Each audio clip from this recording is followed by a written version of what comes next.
Welcome back to new video. तो आज की वीडियो के हमारे BPCC 113 के यूनिट 2 मनोदशा विकार के ऊपर। तो चलिए स्टार्ट करते हैं अपना मनोदशा स्टार्ट का वीडियो। और आप लोग भी वीडियो देखने से पहले देखते देखते वीडियो को लाइक और चैनल को सब्सक्राइब कर लो अगर अभी तक नहीं किया है तो मनोदशा संबंधी विकार किसी भी मनोदशा में गंभीर परिवर्तन होते हैं। किसी भी मनोदशा में गंभीर परिवर्तन होते हैं जो परेशानी और दुष्क्रिया का कारण बन सकता है। हल्के मनोदशा की गड़बड़ी मनोदशा विकारों के समान ही जारी रहती है। दैनिक जीवन में मनोदशा में उतार चढ़ाव का अनुभव करने वाला एक विशिष्ट व्यक्ति मनोदशा विकार वाले व्यक्ति से केवल तीव्रता के मामले में भिन्न होता है, न कि उसी तरह की भावनाओं के अनुभव में।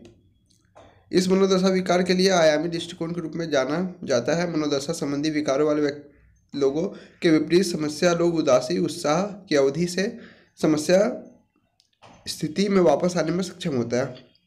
आमतौर पर एक व्यक्ति थोड़े समय के बाद सामान्य महसूस करने लगता है। मतलब आपको कुछ मिल गया 50 का नोट, तो आप कुछ देर तो उत्साह रहेगा, फिर आप सामान्य स्थिति में आ जाओगे। और जो दिनचर्या चल रही थी, मम्मी अगर आपको कुछ या पापा को कहीं कुछ या आपका अपना कोई लक्ष्य, आप निकले हो घर से और आपको 50 का नोट मिला, तो आप 50 का नोट पा के एक समय के लिए उत्साहित हो गए। फिर आप उस सामान्य स्थिति में आकर अपने लक्ष्य और बढ़ जाओगे। टमाटर लेने जा रहे थे टमाटर लेने चल जाओगे, या जहाँ जाने रहे थे नींबू लेने जा रहे थे नींबू लेने चल जाओगे, या कहीं पे भी जा रहे थे अपना काम करने लग जाओगे। सामान्य हो जाओगे वापस से 50 पाके, और उसे एक्सपेंस करने के अलग अलग चीज़ें सोचोगे। वे मनोदशा सम्मान महसूस करने में सक्षम होता है। वे मनोदशा विकार वाले लोगों की तुलना में अपने मनोदशा के अपेक्षाकृत अधिक नियंत्रण का अनुभव करते हैं। जो इस चीज़ों से बाहर नहीं निकल पाते हैं, उन चीज़ों में बहुत ज़्यादा उलझ के रह जाता है। अब जैसे कोई हेल्प मांगा और आपने हेल्प कर दी, फिर आप ये सोच सकते हो कि नहीं, हमें उसकी हेल्प नहीं करनी चाहिए थी। वही सब चीज़ों में सोचते रहो और उसमें आपको बहुत ज़्यादा टाइम वेस्ट हो जाओ, उस मनोदशा से उभर ना पाओ। फिर घर आके वो काम करने के बाद उसी चीज़ में आप लिप्त हो, क्या हम उसकी हेल्प उस तरीके से कर सकते थे, हमें ये बात बीच में बोलनी चाहिए थी, हमें ये बात पूछ लेनी चाहिए थी। ये सब चीज़ें बहुत लंबी टाइम तक अगर चले तो ये मनोदशा विकार में हो जाती है। बहुत लंबी सब टाइम भी बताया गया होगा नीचे। तो मनोदशा संबंधी विकारों पर चर्चा मनोदशा और भावना शब्दों के बीच अंतर करने की गारंटी देती है। ठीक है। भावनाएं आमतौर पर एक ज्ञात कारक के साथ अकालिक प्रभाव होती है। ठीक है। हालांकि मनोदशा लंबे समय तक चलने वाली भावनाएं है। ठीक है, जिसका कोई स्पष्ट प्रारंभिक बिंदु नहीं, कहाँ से स्टार्ट होती है। विभिन्न प्रकार की घटनाएं, विभिन्न प्रकार की भावनाएं होती है, जैसे खुशी, गर्व, क्रोध, अपराध बोध, उदासी आदि आदि आदि। ठीक है। मनोदशा को सकारात्मक या नकारात्मक रूप में भी वर्गीकृत किया जाता है कि किसी के लिए पॉजिटिव थिंकिंग है, किसी के लिए क्या होता है, निगेटिव थिंकिंग है। ठीक है। और इस डायग्राम में जैसा कि दिया हुआ है समझते हैं। ठीक है। सैड, हैप्पी, लंबी चौड़ी कहानी है। Loss of function, normal. ठीक है। ठीक है। ठीक है। ठीक है। ठीक है। अध्ययनों में संकेत मिलता है कि मनोदशा विकारों की घटना की दर बढ़ रही है। लगभग 20% वयस्क और 50% युवा अवसाद के हाल के लक्षणों में रिपोर्ट करते हैं। विश्व स्वास्थ्य संगठन 2012 के अनुसार भारत में लगभग 9% लोग ने अपनी जीवन काल में अवसाद की और विस्तारित अवधि होने की सूचना दी। एक ध्रुवीय मनोदशा विकार की तुलना में द्विध्रुवीय विकार कम आम है और उनकी जीवन भर की व्यापकता दर 3.9% है। प्रारंभ होने की आयु, औसत आयु एक ध्रुवीय विकारों की तुलना में द्विध्रुवीय विकार की तुलना में कुछ कम में होता है। बकवास कर रहा है। मनोदशा विकारों में एक ध्रुवीय और द्विध्रुवीय विकारों के रूप में वर्गीकृत किया जाता है। ठीक है। ध्रुवीय विकार में पहले उन्माद अवसाद के रूप में जाना जाता था। तो इसमें दिखाया गया मनोदशा अवसाद के प्रकार। इसमें तुम्हें क्या समझ में आ रहा है, पहले ये समझाओ हमको। यहाँ एक ध्रुवीय है, यहाँ एक ध्रुवीय है, यहाँ द्विध्रुवीय है, यहाँ पे भी द्विध्रुवीय है, यहाँ पे एक ध्रुवीय है। इस इकाई के अगले भाग में आइए हम एक ध्रुवीय और द्विध्रुवीय मनोदशा संबंधी विकारों पर ध्यान केंद्रित करते हैं। ठीक है, कर लेंगे। एक ध्रुवीय मनोदशा विकार में व्यक्ति असाधारण उदासी या अवसाद का अनुभव करता है। एक ध्रुवीय मनोदशा के प्रकार प्रमुख अवसाद, और सतत मनोदशा विकार है। अवसादग्रस्तता के लक्षणों की अवधि और गंभीरता के आधार पर एक ध्रुवीय मनोदशा विकार को दो प्रकारों में वर्गीकृत किया जाता है: प्रमुख अवसादग्रस्तता विकार और डिस्थाइमिया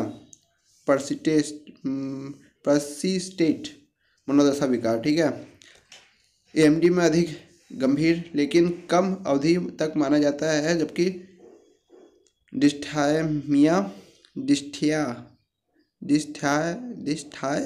अपेक्षाकृत कम तीव्र होता है लेकिन लंबी अवधि तक रहता है। मतलब यह मनोविकार ज़्यादा तीव्र तो नहीं रहता लेकिन लंबे समय तक रहता है, और वो एमडी जो है वो तीव्र रहता है लेकिन कम समय के लिए रहता है। आमतौर पर अवसाद के तरीकों लक्षणों को भावात्मक, संज्ञात्मक और शारीरिक रूप में वर्गीकृत किया जा सकता है। ठीक है, कैसे कि इसमें आमतौर पर अवसाद के लक्षणों को भावात्मक, कुछ भाव होता है आपके शरीर में, संज्ञात्मक आपकी सोच विचार, शरीर के रूप में वर्गीकृत किया जाता है। अवसाद प्रमुख अवसादग्रस्त विकार, तो इसमें एक अवसाद, एक केस स्टडी दी हुई है लंबी चौड़ी। प्रमुख अवसादग्रस्त विकार MDD सबसे आसानी से पहचाने जाने वाले अवसादग्रस्त विकारों में से एक है। यह विकार पहले या उसके दौरान उन्माद या हाइपोमेनिक प्रकरण की अनुपस्थिति से परिभाषित होता है। DSM-5 के अनुसार MDD प्रकरण का अनुभव करने वाले व्यक्ति में कभी कम से कम 2 सप्ताह के लिए उदास मनोदशा या जीवन की गतिविधियों के रुचि का आनंद की हानि की है। 2 सप्ताह तक वो उदास रह सकता है। ठीक है, अधिकांश ये अवसादग्रस्त मनोदशा अवसाद अस्थायी उदासी नहीं है जो 1 या 2 दिन या दिन के केवल एक हिस्से तक रहता है। 1 सप्ताह के लगभग हर दिन के अलग अलग समय के लिए काफ़ी खराब मनोदशा का अनुभव है। उदाहरण के लिए राजेश परेशान था कि सप्ताह के लगभग हर दिन बेकाबू होकर रोता हुआ पाया जाता था। आनंद महसूस करने की कमी, MDD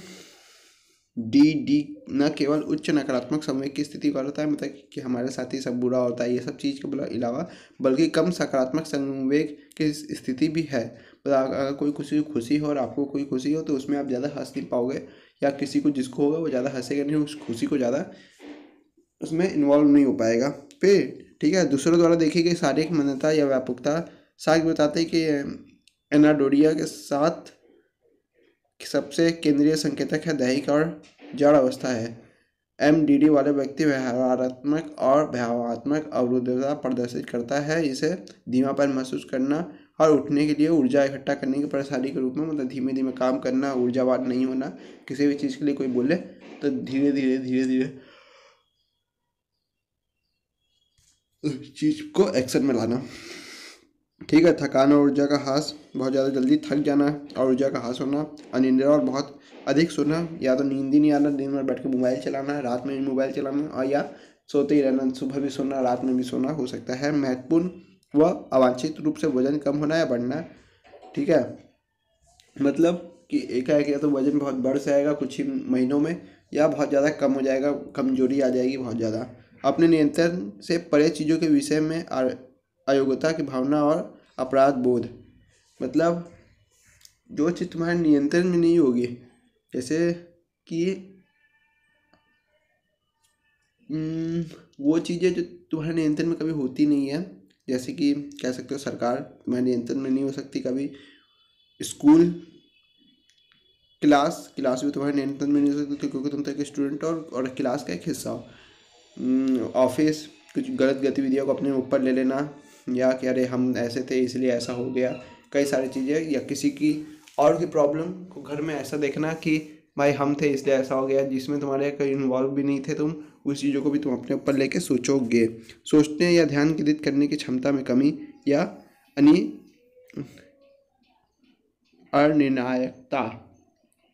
ठीक है, तो इसमें सोचने या ध्यान करने की केंद्रित करने की क्षमता में कमी, किसी भी जगह पर ज़्यादा देर फोकस नहीं कर पाना, किसी भी काम में ज़्यादा देर मन नहीं लगा पाना होता है। स्कूल, ऑफिस, कोचिंग, ट्यूशन, बहुत ज़्यादा देर तक ध्यान में कमी और अनिर्णायकता, किसी भी चीज़ को पक्का निर्णय नहीं ले पाना, उसको टालते रहना, ऐसी चीज़, बार बार आने वाले मृत्यु के विचार कि अब क्या रहा है जीवन में, चलो ख़त्म हो जाते हैं, ऐसी चीज़ें आना मन में। ठीक है ठीक है ठीक है, आगे बढ़ते हैं। ठीक है, प्रमुख अवसादग्रस्त विकार के लिए DSM-5 मानदंड। ठीक है, तो इसमें कुछ चीज़ें दी हुई है। पहला है असमान 2 सप्ताह की अवधि के दौरान व्यक्ति में 5 या अधिक लक्षणों का अनुभव होना चाहिए और कम से कम एक उदास मनोदशा या दूसरा रुचि या आनंद की हानि होना चाहिए। यह 2 चीज़ें फॉलो करेगा तभी DSM-5 के मानदंड पर खरा उतरेगा। अधिकांश दिन उदास मनोदशा। ठीक है, दूसरा है लगभग सभी गतिविधियों में हर दिन रुचि या आनंद में उल्लेखित रूप से कमी आई। ठीक है, अब आ गया नीचे, डाइटिंग न करने या वजन बढ़ना या लगभग हर दिन भूख की कमी या वृद्धि होने पर महत्वपूर्ण वजन कम होना या बढ़ना। ठीक है, नींद में खनन जैसे कि बता चुका है, अनिद्रा या बहुत ज़्यादा सोना और विचार का धीमा होना और शारीरिक गति में की कमी, मतलब ऊर्जावान नहीं होना। लगभग हर दिन थकान या ऊर्जा की हानि बढ़ती जाना ही, थकान ज़्यादा होना, कहीं भी छोटे से काम करने में भी थकान। लगभग हर दिन बेकार या अत्यधिक या अनुचित अपराध बोध की भावना, ये चीज़ हमारी गलती है, हमारे कारण हुआ, ये सब चीज़ें हमारी गलती है, दूसरे की भी हमारे ऊपर ले लेना। लगभग हर दिन सोचने और ध्यान करने या अनिर्णय की क्षमता में कमी, किसी भी चीज़ का निर्णय लेने में देरी, टालना, ध्यान नहीं लगा पाना उस काम पे, फोकस नहीं कर पाना, मृत्यु को विचार आना। लक्षणों में से कम एक एनाडोनिया या कम मनोदशा है। बी आ गया। ठीक है, सी लक्षण सामाजिक व्यावसायिक और क्रियाशीलता के अन्य महत्वपूर्ण क्षेत्रों में चिकित्सीय रूप से महत्वपूर्ण संकट या हानि का कारण बनते हैं। प्रकरण किसी पदार्थ या किसी अन्य चिकित्सा स्थिति में शारीरिक प्रभाव के कारण नहीं है। ठीक है, अब आ गया हमारा डिस्थाइमिया। तो है सतत अवसादग्रस्तता विकार। मिहिर एक 18 वर्षीय कॉलेज का छात्र है जो कॉलेज काउंसलर के पास गया क्योंकि उसे लगता था कि वह अवसाद से पीड़ित है। भले ही वह कक्षा 8 से अच्छा प्रदर्शन कर रहा था, उसने सतत थकान महसूस होने की शिकायत की। हालांकि थकान महसूस करने के साथ साथ वो बहुत लंबे समय से दुखी, चिड़चिड़ा और निराशजनक भी महसूस कर रहा था। उसने खुद को कुंवारा बताया और स्कूल के बाद उसका कोई दोस्त नहीं था। उसने महसूस किया कि कोई भी उसका मित्र नहीं बनना चाहता क्योंकि वह एक रुचिकर और उबाऊ व्यक्ति है। उन्होंने साझा किया कि उन्होंने माता पिता सतत लड़ते रहते हैं। उनकी माँ अपने अपमानजनक पति से अलग होने चाहती है लेकिन ऐसा करने में असमर्थ थी क्योंकि वह मिहिर के भविष्य के विषय में चिंतित थी। यह जल्द ही स्पष्ट हो गया कि उसे वातावरण में अपने माता पिता का प्यार नहीं मिला। मिहिर ने स्वीकार किया कि अपने माता पिता के परस्पर विरोधी रिश्ते के लिए अपराध बोध की अस्पष्ट भावना का अनुभव कर रहा है कि मतलब कि ये सारी गलती है, ये सब माँ पिता जो लड़ रहा है वो मिहिर के कारण लड़ रहा है। मेरे माता पिता का जीवन बेहतर होता अगर मैं ही पैदा नहीं हुआ होता, जैसा कि हम पहले बता दिए।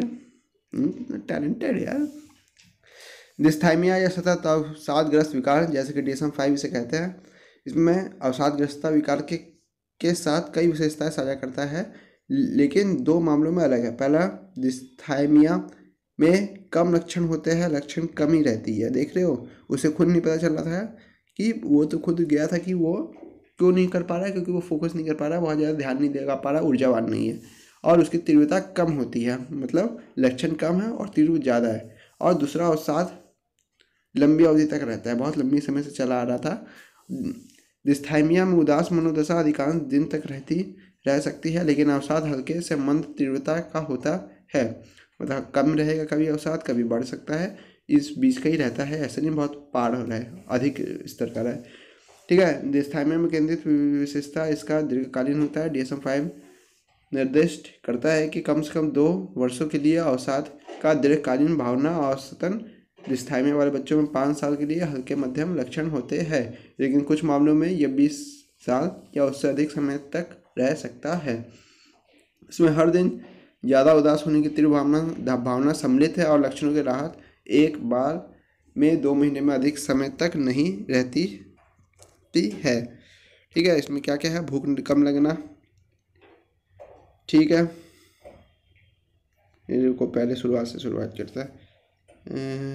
तो इनके मानदंड क्या है इसके डिस्थाइमिया के?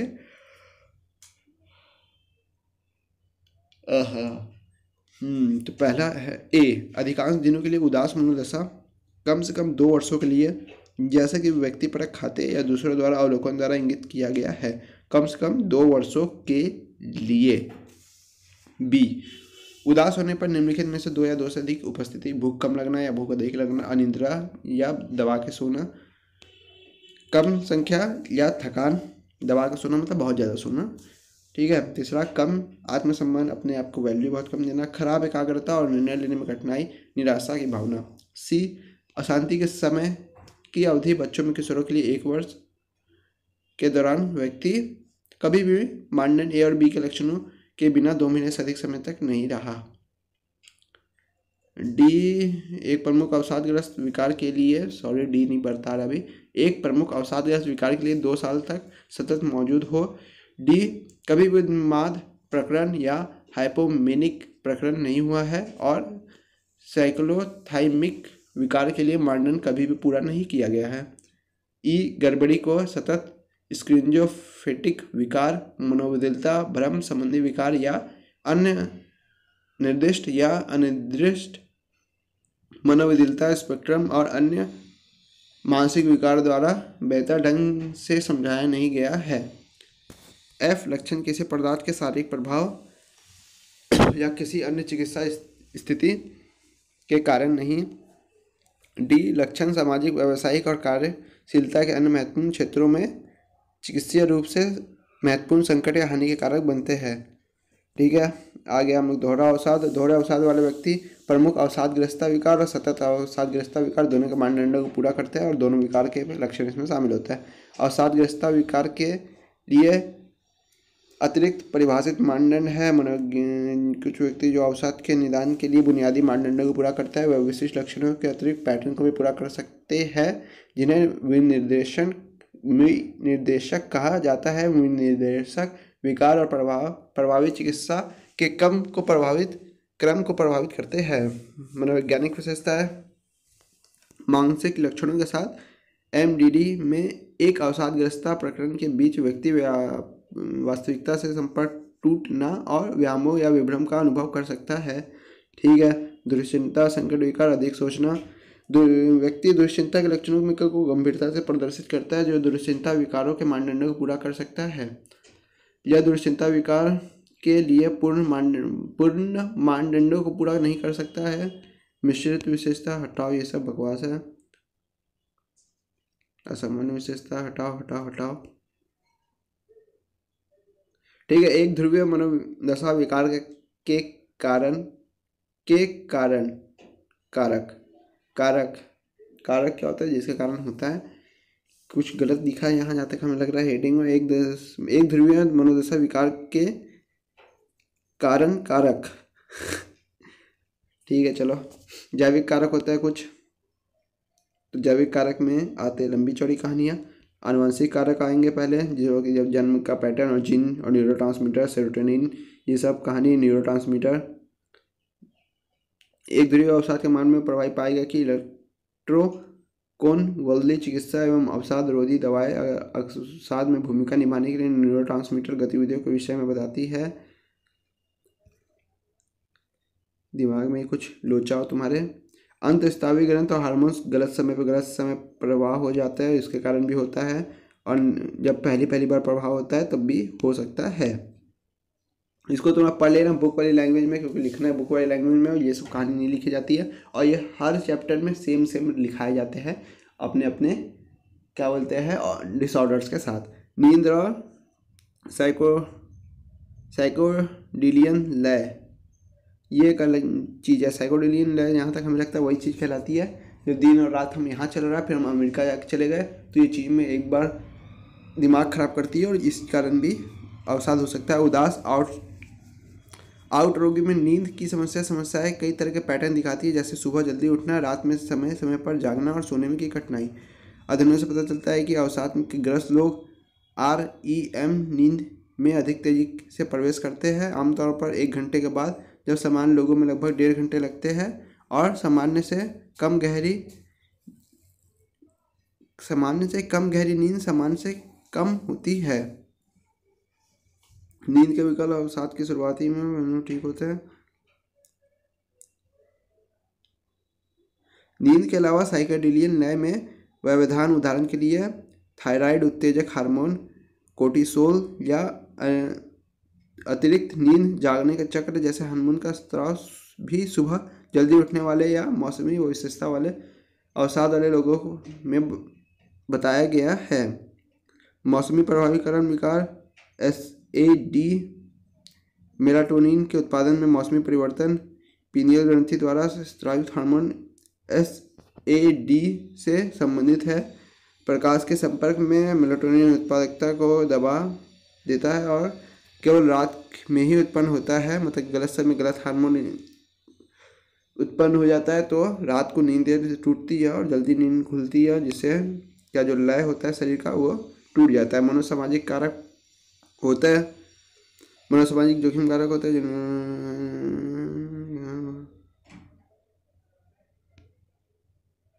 इसके अलावा कई लोग मनोसामाजिक तनाव का अनुभव करते हैं, लेकिन सभी उदास नहीं होते। यह केवल जैविक भौतिकता जीवन में महत्वपूर्ण घटनाएं होती है। मनोसामाजिक कारक किसी का मरना,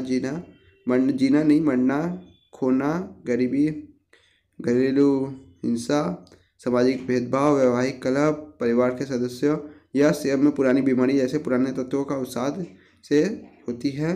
मनोवैज्ञानिक रोग मुक्ता, एक व्यक्ति जो विक्षिप्तता और या निराशवादी विशेषता शैली के व्यक्ति गुण पर उच्च है को एक ध्रुवीय अवसाद के प्रति संवेदनशील माना जाता है, कि ये बीमार है, इसको बोल बोल के लोग वो अपने आप को बीमार मानने लग जाता है।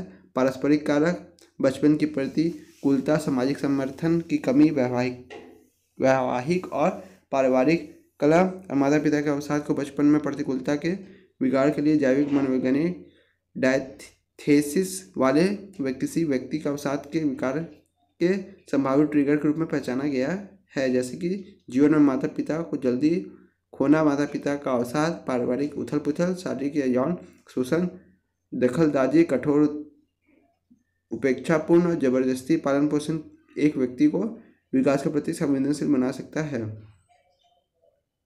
एक ध्रुवीय अवसाद पर सैद्धांतिक परिप्रेक्ष्य कितना बजा? ठीक है, एक ऑर्डर आने वाला है इसलिए देख ले रहे हैं, नेटवर्क तो है ना। सैद्धांतिक परिप्रेक्ष्य में कुछ नहीं है।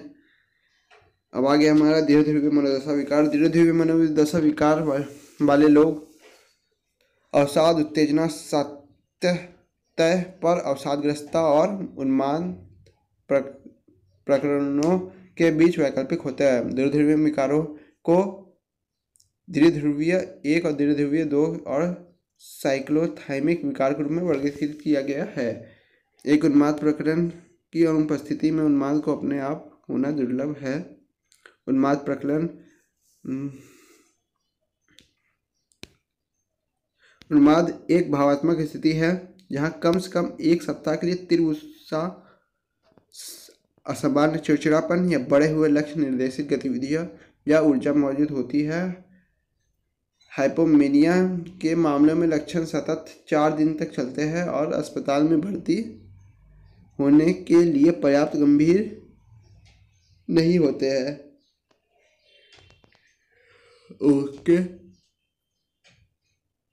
हाइपोमेनिया आनंददायक अनुभव हो सकता है क्योंकि इसके लिए ऊर्जा और रचनात्मक में वृद्धि होती है। आप ऊर्जावान होते हो और रचनात्मकता होते हो। हालांकि इसमें अवांछनीय परिणाम हो सकता है, जैसे कि आत्महत्या की प्रवृत्ति जब प्रमुख मनोदशा मतलब कभी बार इतनी बढ़ जाती है कि वो आपको आत्महत्या की ओर भी ले जा सकती है। जब प्रमुख मनोदशा उत्साह के बजाय चिड़चिड़ी होती है, मतलब अगर उत्साह ना हो और जो चिड़चिड़ापन में हो तो 7 दिन में आप बवाल मचा सकते हो। भव्यता, नींद की आवश्यकता में कमी, आप सोओगे कुछ देर कम क्योंकि आप एकदम हाई हो अपने माइंड में। ठीक है, धीरे धीरे विकार के प्रकार DSM-5 में 3 प्रकार के वर्गीकृत किया गया है। कि द्विध्रुवीय द्विध्रुवीय प्रप और साइक्लोथाइमिक। तो द्विध्रुवीय 1, द्विध्रुवीय 2 और साइक्लोथाइमिक प पे शायद रहती है आई, तो वो आई होता है ना, तो एक आई पे हो गया फर्स्ट और द्विध्रुवीय प मतलब सेकंड। यहाँ तक हमें लगता है यही करना चाह रहा है। चलो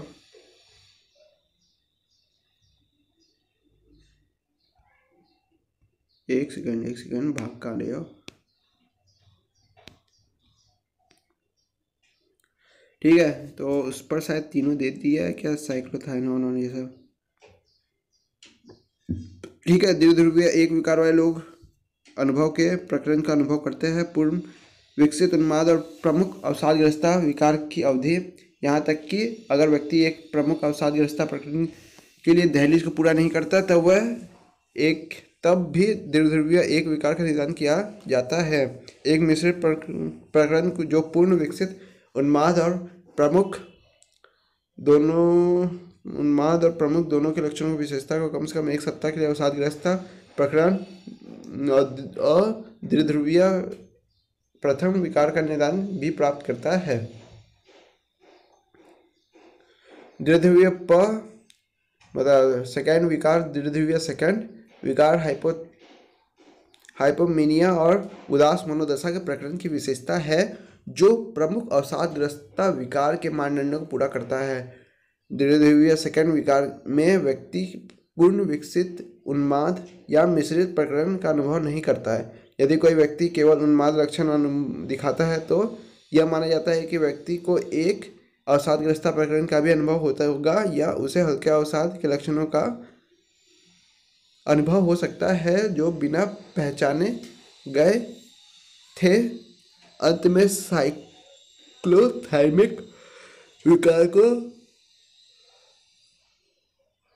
पूर्ण विकसित द्विध्रुवीय विकार को एक कम गंभीर संस्करण के रूप में परिभाषित किया गया है, क्योंकि इसमें कुछ चरण लक्षणों और मानसिक विशेषताओं जैसे भ्रम को पूर्ण विकसित उन्माद और प्रमुख अवसादग्रस्तता प्रकरणों के कारण चिन्हित हानि का अभाव है।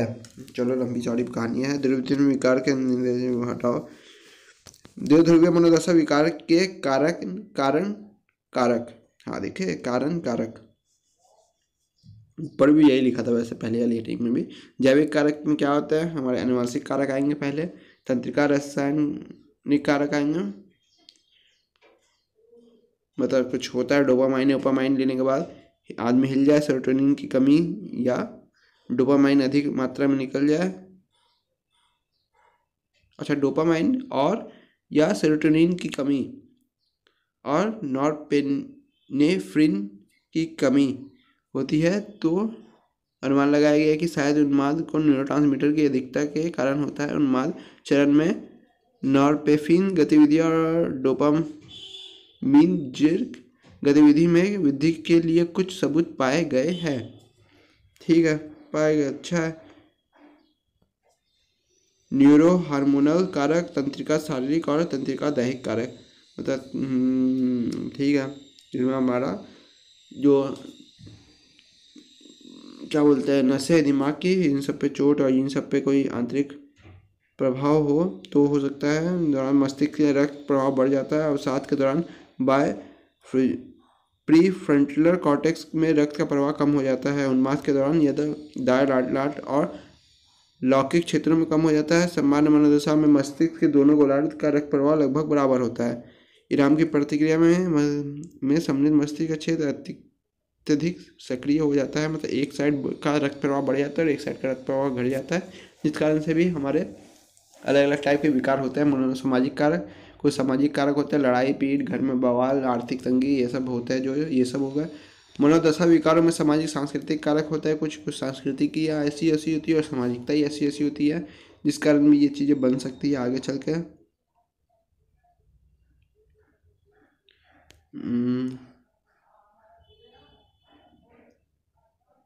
इसी कारण देखो जैसे कई प्रसिद्ध कवियों, लेखकों और संगीतकारों और कलाकारों में द्विध्रुवीय विकार पाया जाता है। बहुत सारे विकार जो होते हैं वो क्रिएटर्स के माइंड में होते हैं, जैसे कि लोग कैरी मिनाटी में भी बहुत सारे डिसऑर्डर्स हो, अगर वो कभी साइकेट्रिस्ट के पास जाए, जैसे जो खुद कई बार बोलता है, ये बहुत सारे अन्य क्रिएटर भी बोलते हैं कि हमें कई बार अपनी ही चीज़ को छोड़ने का मन करता है और अलग तरीके से जीने का मन करता है, लेकिन फिर वही चीज़ों में हम जाते हैं और वही सारी चीज़ें के बिना हम रह नहीं पाते हैं।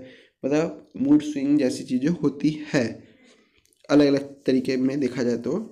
डिप्रेशन जैसी चीज़ों से वो निकले होते हैं, तभी वो यूट्यूब को एक वर्चुअल लाइफ को अपनाते हैं। मनोदशा विकारों का चिकित्सा, कुछ जैविक चिकित्सा होती है। मनोदशा संबंधी विकारों में कुछ जैविक चिकित्सा में औषधि हस्तक्षेप, दवाएं और अन्य चिकित्सा जैसे इलेक्ट्रोकॉन्वल्वी चिकित्सा सम्मिलित है। चूँकि सेरोटोनिन और नोरपेनिफ्रेन और डोपामाइन के अवसाद में फंसाया जाता है, इसलिए अधिकांश अवसाद रोधी दवाएं इन न्यूरोट्रांसमीटर की उपलब्धता को बढ़ाकर काम करती है। इन सबको बढ़ा दिया जाता है क्योंकि इन सबकी कम हो जाता है रिश्ता, मतलब जो बहता है या जिसकी ज़रूरत होती है हमें सामान्य जीवन जीने के लिए, वो कम हो जाता है, तो उसे बढ़ाया जाता है। तो एक तो ये तरीका हो गया। आप ECT लिख सकते हैं, बहुत सारे तरीके हो गए आमतौर पर आज के समय में।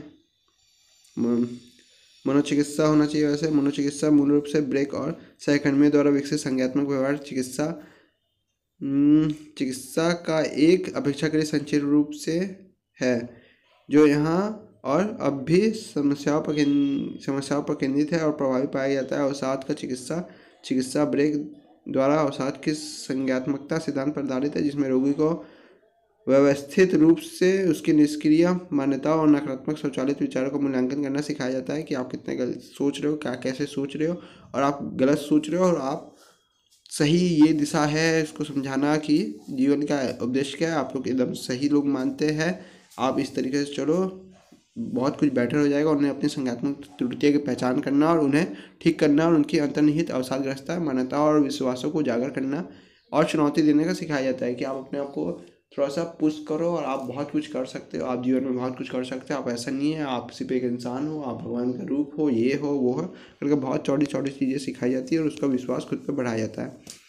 आत्महत्या को हम और आप बहुत अच्छे से जानते हैं, बार बार कर न्यूज़पेपर में छपता है।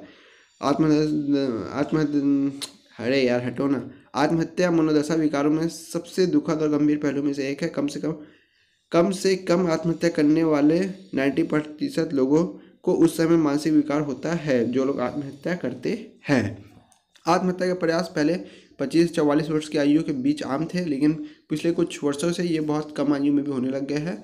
आत्महत्या का जोखिम बढ़ गया है। उदाहरण के लिए हाल के वर्षों में देखो, ये कहानी हो चुकी है, देश में किलो के भाव में लोग मर रहे हैं, है ना। तो उन सब चीज़ों को रोकना है, लोगों को अवसाद से उभारना है, उनको विश्वास दिलाना है कि अगर आप फेल हो गए हो या कुछ बात है तो आप बहुत कुछ कर सकते हो, बहुत सारा समय है, बहुत सारा जीवन है और एक जगह फेल होने से कुछ नहीं होता। आप प्रयास करते रहो, वीडियो लंबी लंबी बनती रहे, हम भी प्रयास कर रहे हैं। आप लोग लाइक करोगे, आप लोग कमेंट करके बताओगे वीडियो कैसी लगी। कोई डाउट होगा, प्रॉब्लम होगा तो आप पूछोगे।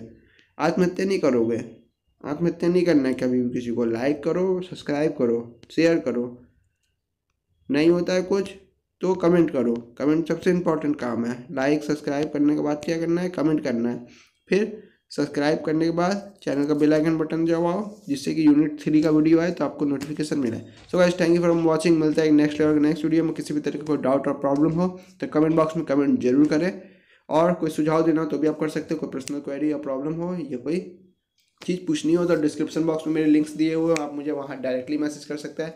सो guys, thank you for watching. मिलता है नेक्स्ट लेवल नेक्स्ट वीडियो में। Tata bye bye. Like subscribe, tata bye bye.